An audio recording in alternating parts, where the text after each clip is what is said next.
아멘. 네덜란드가 자랑하는 빈센트 반 고흐는 고뇌에 찬 인생을 살았던 화가였습니다. 젊은 날 신학 공부도 하고 광부를 대상으로 한 목회도 하였지만 중단하고 화가의 길을 걸었습니다. 젊은 시절 그가 잠시 영국의 광산에서 목회할 때 설교한 설교문이 아직까지 전해져 옵니다. 설교 본문은 시편 119편 19절이었어요. 나는 땅에서 나그네가 되었사오니 주의 계명들을 내게 숨기지 마소서 라는 본문입니다. 그의 설교문을 읽어보면 뛰어난 그림 작품을 보는 것과 같습니다. 그 설교는 이렇게 시작하고 있습니다. 우리 인생은 순례의 여정이며 이 땅에서 나그네로 살고 있다는 사실은 우리가 가지고 있는 아주 오래된 믿음입니다.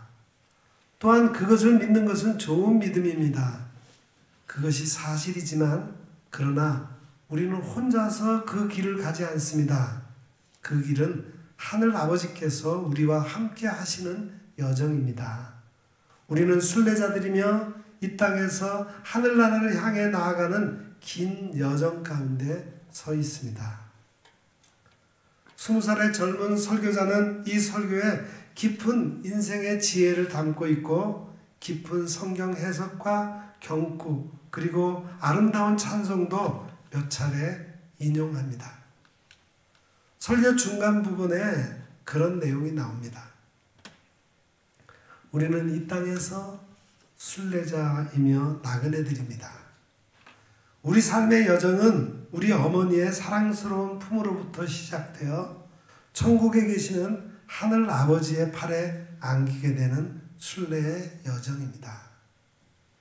그 여정에는 바람도 있고 파도도 일어나며 어려움도 있기에 사실 깊고도 무거운 근심의 빛을 띌 수밖에 없는 여정이라고 그는 외치고 있습니다. 설교 가운데 당시 즐겨 불렀던 찬송도 전합니다. 이 땅에서 천국 가는 동안 주께선 당신 눈동자로 우리를 살피시네. 우린 약하나 주님 강하시니 당신 강한 손으로 우리를 붙드소서.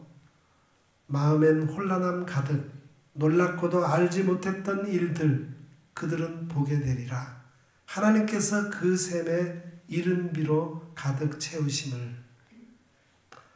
하지만 고은은 내면의 고문이 너무 커서 결국 목회의 길을 떠나 화가의 길을 걸었고 인생길에서 주어지는 고뇌에 평생 사로잡혀 불행한 생을 마칩니다. 이런 믿음이 평생 그를 이끌어갔다기보다는 부조리한 현실과 내면의 부조리로 인한 고민과 고독이 그를 이끌어갔기 때문입니다. 엄마 품에서 시작하여 천국에 이른 인생길에서 우린 지금 무엇에 이끌려가고 있는 건지 깊이 생각해 보아야 할 일입니다. 오늘 본문 시 131편에는 다윗의 시, 곧 성전에 올라가는 노래라고 하는 표제어가 붙어 있습니다. 오늘 말씀에서도 고단한 인생길을 걸어가다가 예배 자리로 나아가며 찬양하는 시인을 만나게 됩니다. 시편 120편에서부터 134편까지의 15편의 찬양시에 같은 성전에 올라가는 노래라는 표제어가 붙어 있습니다. 어떤 시는 다윗의 시 성전에 올라가는 노래, 또 어떤 시는 솔로몬의 시 성전에 올라가는 노래, 그렇게 표제어가 붙어 있어요. 이 찬양시는 순례자들이 부르고 있으며 예전적 표현을 풍성하게 담고 있습니다. 예를 들어서 시편 125편에는 강복 선언과 함께 평화의 기도가 있고, 또 시편 129편 1절에는 죄의 고백으로의 초대 내용이 담겨져 있습니다. 또 124편에는 고백의 내용이 담겨져 있고 12번째 찬양 시인 오늘 본문의 말씀에는 하나님에 대한 깊은 신뢰와 찬양 그리고 증언과 권면의 내용으로 구성되어 있습니다.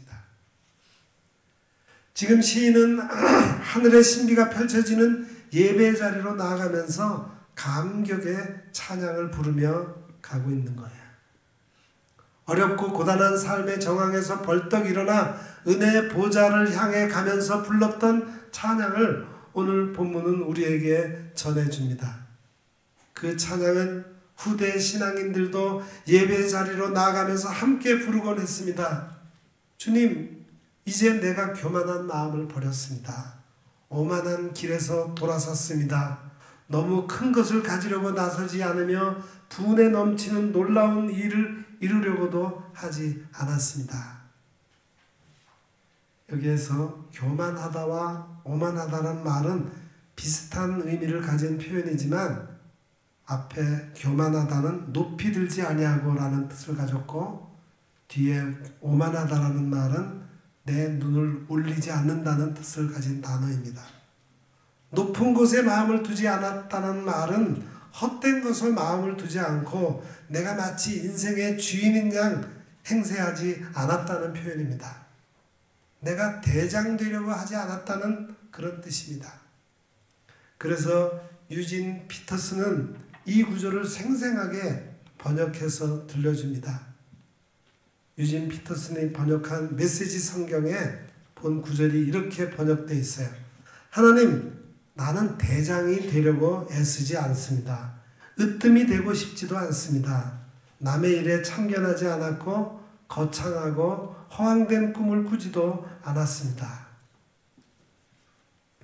큰 일과 미치지 못할 기이한 일은 큰일은 내게 맞지 않는 너무 큰 일과 이름을 드러내고자 욕심내는 야망에 끌려 살지 않았다는 그런 의미고 미치지 못할 기이한 일이라고 하는 것은 너무 신비롭고 해결할 수 없는 일을 의미합니다. 거창하고 허황된 것, 헛된 것에 마음을 두지 않겠다는 말입니다. 힘쓰지 않는다라는 말의 히브리어는 내 자신을 그 길을 걷게 하지 않는다라는 의미를 갖습니다.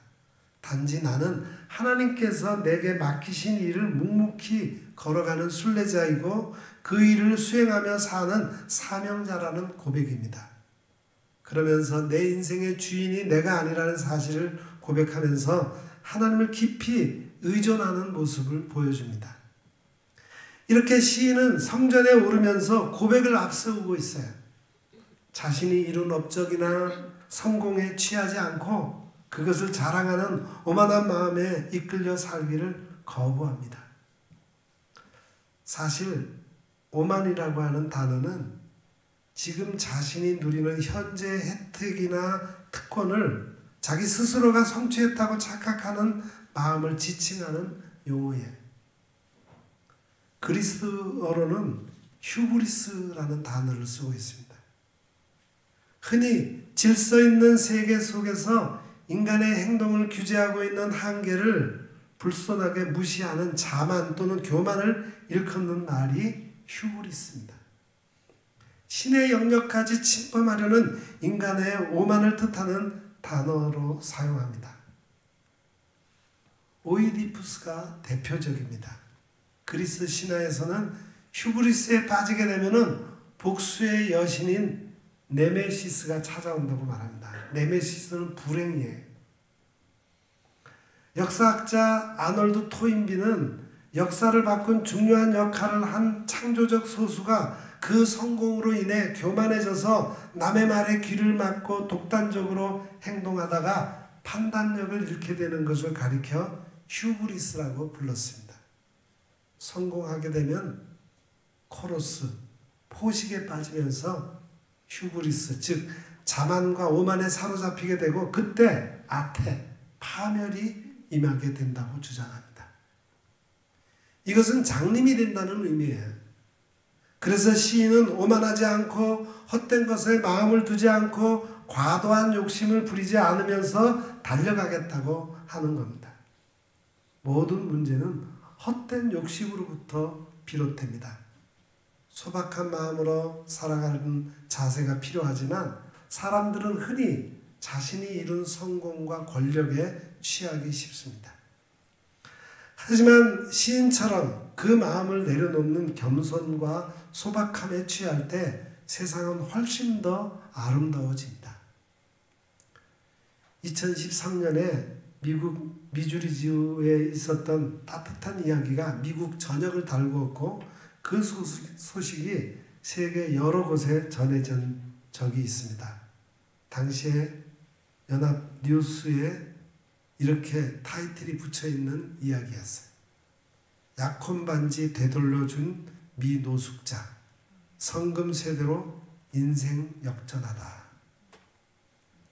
미국 캔자스시티에 사는 노숙자 빌리는 2013년을 잊지 못합니다. 비록 누추한 차림의 노숙자였지만 누구보다도 선한 마음을 가진 빌리에게 기적과 같은 일이 일어난 해였으니까요. 그의 어느 날 사라 달링은 거리에서 구걸하던 노숙자 빌리를 보고 불쌍한 마음이 들어서 동전 지갑을 열어 그 안에 있던 동전을 그의 앞에 놓인 컵 안에 모두 다 쏟아주었습니다. 그런데 몇 시간 뒤 집에 돌아온 사라는 엄청난 실수를 저질렀음을 깨달았어요. 동전 지갑에 넣어두었던 약혼 반지까지 빌리에게 모두 털어준 겁니다. 당황한 그녀는 급히 차를 몰고 빌리를 만났던 자리로 갔습니다. 하지만 그는 이미 그 자리에 없었습니다. 그 시간에 빌리는 보석 가게에 있었습니다. 자신의 컵에 들어온 반지를 보고 이 반지가 진짜인지 궁금한 마음이 있었기 때문입니다. 보석 가게 주인의 말을 들은 그는 깜짝 놀랍니다. 그가 받은 반지가 진짜 다이아몬드 반지였던 겁니다. 그리고 가게 주인은 그 자리에서 $4,000를 줄 테니 그 반지를 팔라고 말했습니다. 빌리는 순간 갈등했습니다. 그 돈이라면 이제 지긋지긋한 거리에서의 생활을 벗어나 새 인생을 시작할 수 있었기 때문입니다. 하지만 그는 이건 아니라는 생각이 들었고 고민하던 그는 반지를 돌려받아 가게를 나왔어요. 다음날 사라는 절실한 마음으로 빌리가 있던 자리를 다시 찾아갔습니다. 빌리는 그곳에 있었습니다. 사라는 초조하게 그에게 다가가 자신을 기억하는지를 물었습니다. 조용히 고개를 끄덕이던 빌리는 주머니에서 반지를 꺼내 사라에게 주었습니다. 사라와 그의 남자친구는 정직한 빌리에게 크게 감동했고 SNS를 통해 빌리를 돕기 위한 모금 활동을 전개했습니다. 기적처럼 찾아온 기회를 마다하고 반지를 돌려준 한 노숙자의 사연은 금세 화제가 되어서 많은 사람의 가슴을 울렸습니다. 모금이 시작된 지 얼마 되지 않아 하나로 계산하면 무려 2억 3천만 원이라는 큰 돈이 모금되었습니다.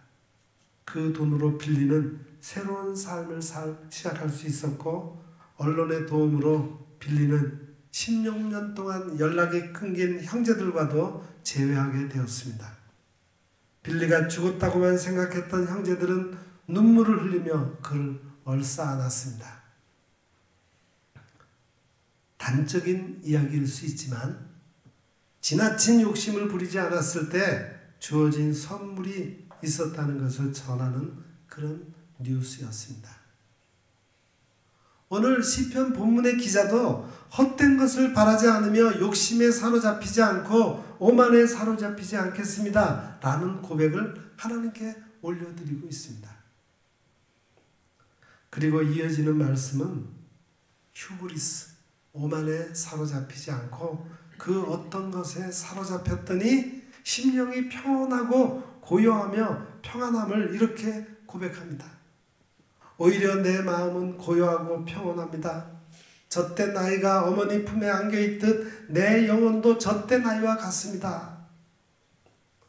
엄마 품에 안겨있는 젖된 아이, 그 젖된 아이는 어떤 모습일까 깊이 묵상해 보았습니다. 엄마 품이 세상의 전부라고 생각하고 행복하게 보냈던 아이가 엄마 품 밖으로 내침을 당했습니다. 생명의 젖줄이었던 모유 수유도 그쳤습니다. 동생이 생겼기 때문일 수도 있고 이제는 젖을 떼야 하는 나이가 되었기 때문일 수도 있습니다.